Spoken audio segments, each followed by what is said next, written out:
শেখ মুজিবুর রহমান দ্বিতীয় সারিতে দাঁড়িয়ে মোনাজাত ধরেছেন।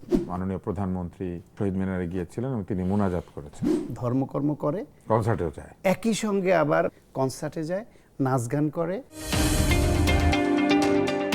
বিএনপি তাদের তরফ থেকে তাদের পলিটিক্যাল আইডিওলজি পজিশনটাকে সবসময় বলে যে তাদের অবস্থান হচ্ছে ডানের বামে, বামের ডানে, অর্থাৎ মধ্যপন্থার রাজনীতি তারা উপস্থাপন করে। তারা কোনো দিকে এক্সট্রিমিজমের দিকে যেতে চায় না, এটা তাদের পলিসিতে নাই। এই দলটা একই সঙ্গে ওয়াজ মাহফিল, সিরাত সম্মেলন এইসবে অংশগ্রহণ করে, ধর্মকর্ম করে, কনসার্টেও যায়, একই সঙ্গে আবার পহেলা বৈশাখের কালচারে নিজেরা সম্পৃক্ত হয়, নিজেরা করে, কনসার্টে যায়, নাচ গান করে। কোনো কিছুতে তাদের মানে এক্সট্রিমলি এইটা করা যাবে না। বা বিএনপি কিন্তু এটা করা যাবে না এইরকম পর্যায়ে না থেকে মধ্যপন্থা অবলম্বন করে দুই দিকের গ্রহণযোগ্য অংশটুকু তারা গ্রহণ করে। এখন বিএনপি মনে করে ফুল দিয়ে শ্রদ্ধা জানানো নাজায়েজ, এটা দলগতভাবে বিএনপি মনে করে না, সেই হিসেবে সবসময় ফুল দিয়ে আসছে। পাশাপাশি তারা ইসলামী মূল্যবোধে বিশ্বাসী, একটা মডারেট মুসলিম সেন্টিমেন্ট ধারণ করে।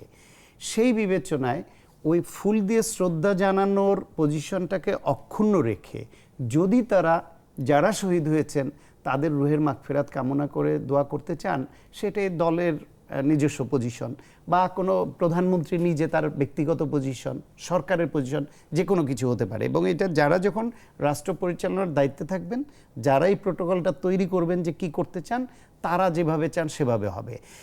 আজকে যারা এই মোনাজাত নিয়ে বেশি সমালোচনা যেটা করছে, তাদের ঘরানাটা দেখবেন মোস্টলি তারা আওয়ামী লীগ পন্থী বা একটু বাম ঘেঁষা বামপন্থী।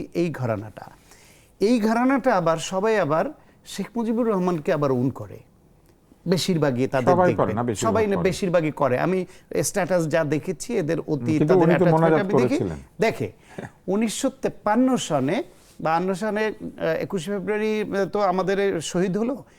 53 সনে শেখ মুজিবুর রহমান তখন দ্বিতীয় সারির নেতা বলে ওই সময়কার একটা মোনাজাতের ছবি এখন সামনে আসছে আমাদের।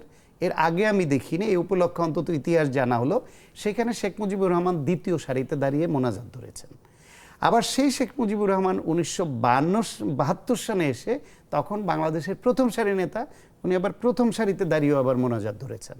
তাহলে যারা আজকে এই গালমন্দটা করেন, তারা কি তাদের ওই নেতাকে, যারা শেখ মুজিবুর রহমানকে ধারণ করেন, তাকেও নিন্দা করেছেন কোনোদিন বা করবেন এখন?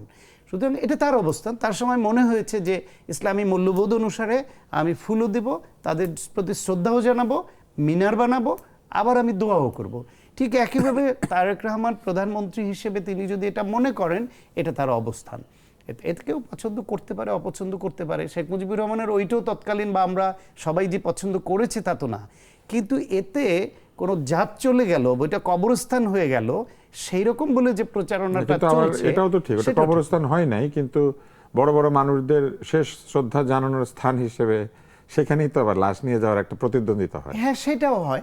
তবে আমি আসলে এই যে ফুল দিয়ে শ্রদ্ধা জানানো আর মোনাজাতের মধ্যে কোনো সাংঘর্ষিক অবস্থান দেখি না।